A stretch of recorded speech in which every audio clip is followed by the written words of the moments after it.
할렐루야. 오늘도 하루를 예배로 시작하시는 모든 분들 주님의 이름으로 환영하고 축복합니다. 우리 시간 함께 찬양하며 예배 자리로 나아가시겠습니다.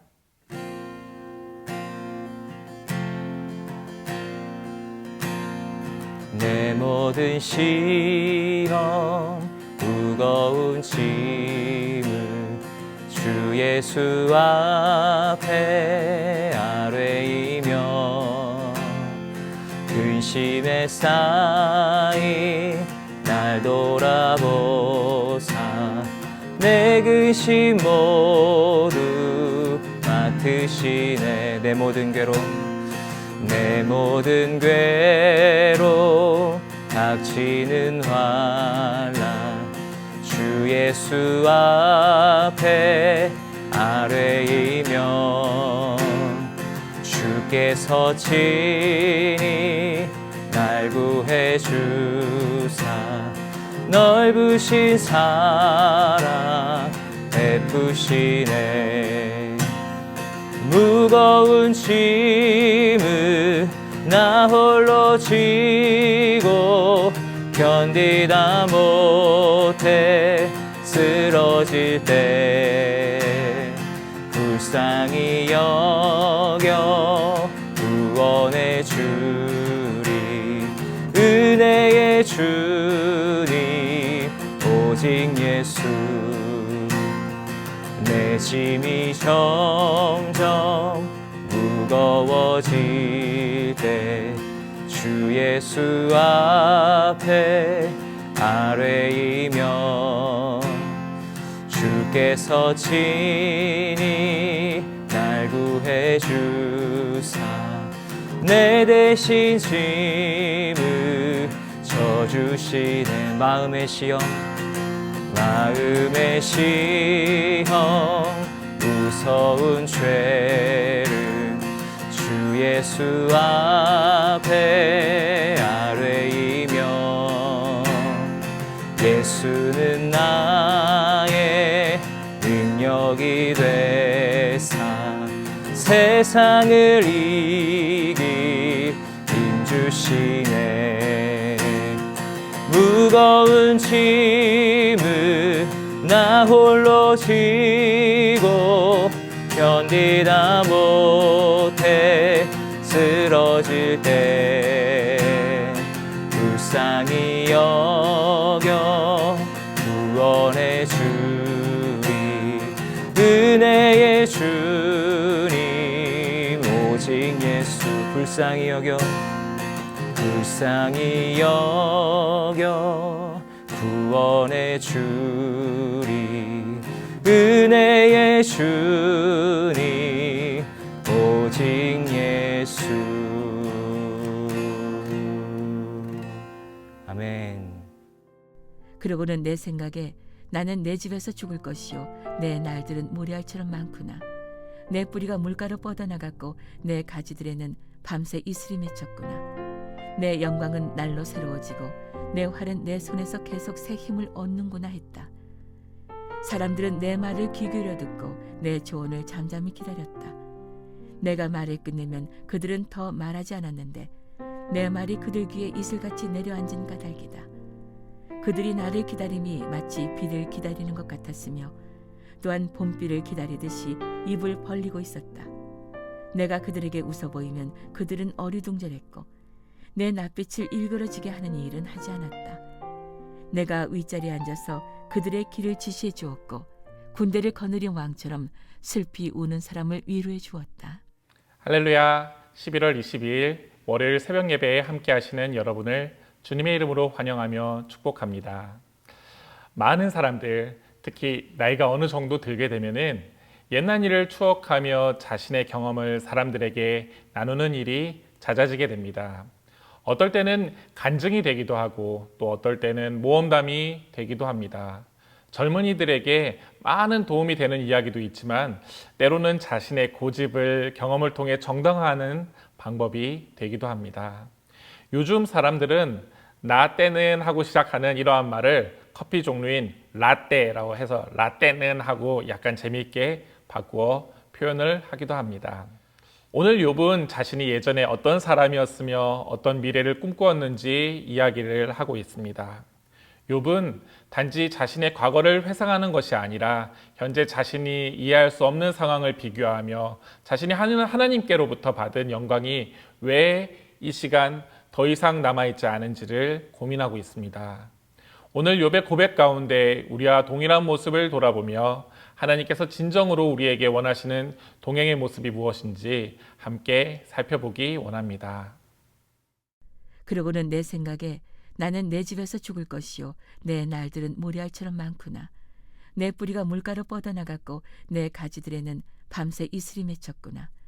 내 영광은 날로 새로워지고 내 활은 내 손에서 계속 새 힘을 얻는구나 했다. 18장에서 20장에 나타난 욥의 생각은 너무나 평범하고 우리 역시 가지고 있는 생각입니다. 우리 역시 일상에서 평안함을 누릴 때 가질 수 있는 그러한 안정감의 생각들입니다. 안정된 삶을 살아가며 그 삶이 앞으로도 지속될 것에 대해 마땅하게 여기며 이러한 안정을 주신 하나님을 찬양하는 것이 그에게는 마땅하며 자연스러운 일이었을 것이었습니다.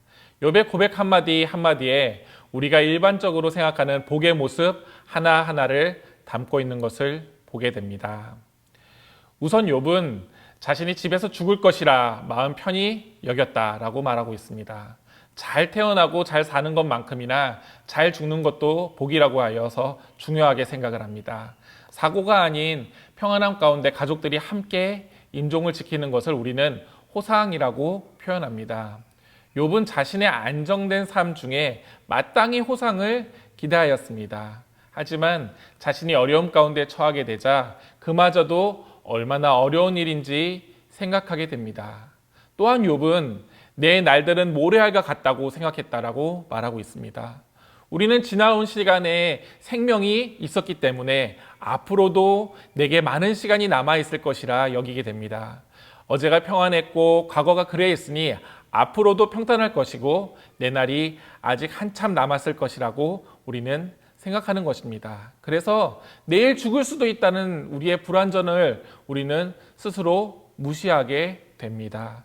또한 자신의 의로움은 자신의 장수를 보장하는 중요한 요소였기 때문에 욥은 자신의 의로운 삶으로 말미암아 평안하고 오랜 삶을 지속할 수 있다고 생각을 하였던 것입니다. 그리고 나아가서 욥은 내 뿌리가 물가로 뻗어나갔다라는 표현을 합니다. 이 표현을 통하여서 계속되는 번영을 기대했다고 말하고 있습니다. 뿌리는 또한 조상들 혹은 자손들을 의미하는 단어로 많이 사용됩니다. 뿌리가 물가로 뻗어나갔다는 이야기는 조상부터 받아온 은혜와 풍성함이 자손에게까지 미치는 것에 대해서 소망을 나타내고 있는 것입니다. 성경은 의로운 자들에게 복이 자손 대대로 있을 것이라고 말하고 있습니다. 그렇게 욥은 자신에게 주어진 풍성한 삶이 그대로 자손들에게 전해지는 것을 마땅하게 여겼을 것입니다. 그건 역시 당연한 안정감이 되어 욥에게 자리를 잡았는데 고난으로 인하여서 이것이 황망히 멀어지는 것을 말하고 있는 것입니다. 또 욥은 계속해서 고백합니다. 내 가지에는 밤새 이슬이 맺혔다. 그리고 이 모든 것들이 수고하지 않는 가운데 그에게 스스로 들어오는 복으로 욥은 생각을 하였던 것입니다. 가지에 이슬이 맺히듯이 하나님의 복이 지속적으로 자신에게 임할 것을 기대하며 그것을 당연히 여겼습니다. 그리고 욥은 내 영광의 날로 새로워진다라고 고백하며 자신이 받은 영광이 멈추는 것이 아니라 안정적이며 지속적으로 함께할 것을 기대하였다고 말합니다. 나아가 자신이 활이 자신의 손에서 계속 힘을 얻는다라고 말하며 세상을 정복하며 다스리는 힘, 세상을 조정하며 다른 사람을 복종시키는 힘이 자신에게 있었음을 이야기하고 있습니다. 이렇듯 지금까지 욥이 말한 모든 것들은 인간이 누릴 수 있는 많은 부와 이를 통한 안정감들이 그의 지금까지의 삶을 풍성하게 하였고 이러한 안정이 영원히 지속될 것만 같았다고 말한 것입니다. 하지만 그에게 갑자기 닥친 고난은 그 모든 안정감이 사실은 하나님 앞에 아무것도 아닌 것임을 깨닫게 하셨습니다. 그래서 그 모든 것이 한순간에 없어질 수 있다는 사실을 욥은 힘겹게 인정하며 고백하고 있습니다. 우리는 우리가 가진 것들이 계속해서 내게 있으리라는 생각을 할 때가 많습니다. 그래서 예상하지 못한 상황에 당황을 하게 됩니다. 때로는 사람을 잃고 아쉬워하고 때로는 재산을 잃고 힘들어합니다. 욥 역시 우리와 동일하게 그러한 사람입니다. 우리가 알아야 하는 것은 지금 내게 안정감을 주는 모든 것들이 영원한 것이 아니라는 것입니다. 그래서 모든 상황에 대해서 의연하게 대처할 수 있는 자세가 우리에게 필요한 것입니다.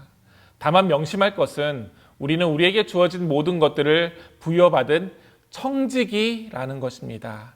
내 것이라고 여겼던 모든 것들이 사실 하나님께서 우리에게 맡겨주신 것이라는 그런 뜻입니다.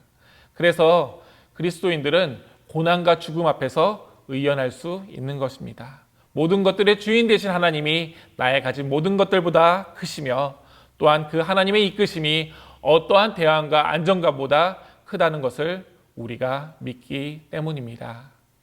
내가 안정감을 가지고 지금의 것이 영원히 계속될 것으로만 여겼던 현재의 모습은 욥의 경험을 통하여서 모든 것이 없어질 수 있는 세상의 것임을 알게 됩니다.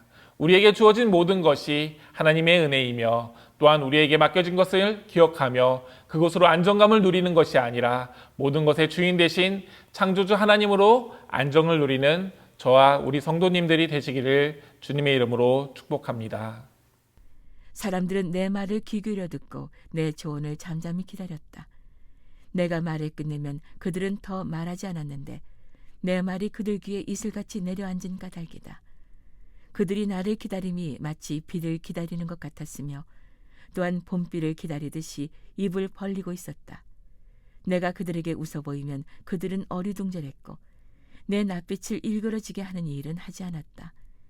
내가 윗자리에 앉아서 그들의 길을 지시해 주었고 군대를 거느린 왕처럼 슬피 우는 사람을 위로해 주었다. 욥은 다시 한번 과거의 자신의 모습을 회상합니다. 자신이 사람들에게 영향력을 끼치며 사람들이 애타게 자신에게 조언을 구하며 자신의 모습 하나하나에 일희일비하는 모습이었습니다. 우리가 하나님 앞에 자주 구하는 것 중에 하나가 영향력입니다. 내가 권위 있는 사람이 되어서 세상에 선한 영향력을 끼치는 것에 인생의 목적을 두고 이를 이루도록 하나님께 구하게 됩니다. 어렸을 때는 대통령이 되고 인류에 공헌을 하는 과학자가 되고 많은 사람들에게 영향을 끼치는 사람이 되기를 바랍니다. 그것을 비전으로 삼아 앞으로 나아가고 때로는 이를 성취하며 하나님께 영광을 돌리게 됩니다. 욥도 하나님 앞에 성실하게 살아왔던 자였으며 그러한 영향력을 선하게 사용하여 왔다고 본문은 욥의 고백을 통하여서 이야기하고 있습니다. 사람들은 욥의 조언을 듣기 위해 기다렸다고 합니다. 마치 이슬같이 봄비같이 그들에게 욥의 말이 임하기를 기다리며 욥에게 의지하였습니다. 심지어 사람들은 욥의 표정 하나하나에도 영향을 받았으며 절대로 욥을 거스르지도 않았다고 이야기합니다. 그리고 그는 자신의 높은 자리에 앉아 사람들에게 은혜를 베풀어주고 슬픈 사람들을 위로해 주었다고 말합니다. 사실 보기에 얼마나 아름다운 선한 영향력입니까? 우리가 하나님 앞에 바라는 그림이 이렇지 않을까 생각이 듭니다. 하나님, 내가 정말 세상에 선한 영향력을 끼칠 테니 제가 그들 위해 군림할 수 있는 권위를 주십시오라는 우리의 기도 제목이 실현된 모습이 욥의 모습이 아닐까 생각이 됩니다. 그런데 하나님께서는 욥의 이러한 모든 상황들을 무너뜨리십니다. 그것은 욥이 교만하거나 하나님을 대적해서가 아니었고요. 주어진 권력에 취해 사람들을 학대하며 악을 행하였기 때문도 아니었습니다. 하나님께서 마치 이유 없이 욥에 누려야 할 마땅한 권리를 빼앗은 것처럼 보이게 됩니다.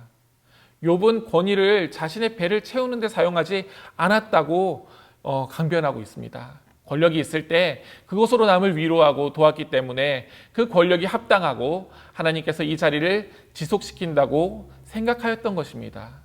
우리 역시 무지 중에 평안과 번영을 보상의 차원으로만 생각할 때가 있습니다. 하지만 우리가 알아야 할 것은 하나님께서 사랑하는 자에게 세상의 권력으로 상을 주시거나 보상을 주시는 것이 아니라는 것입니다. 만약 그렇다면은 세상의 모든 잘 나가는 사람들은 모두 하나님께 상을 받은 사람들이고 가난과 고통에 있는 자들은 저주를 받았다고 잘못 이해할 수 있게 되는 것입니다.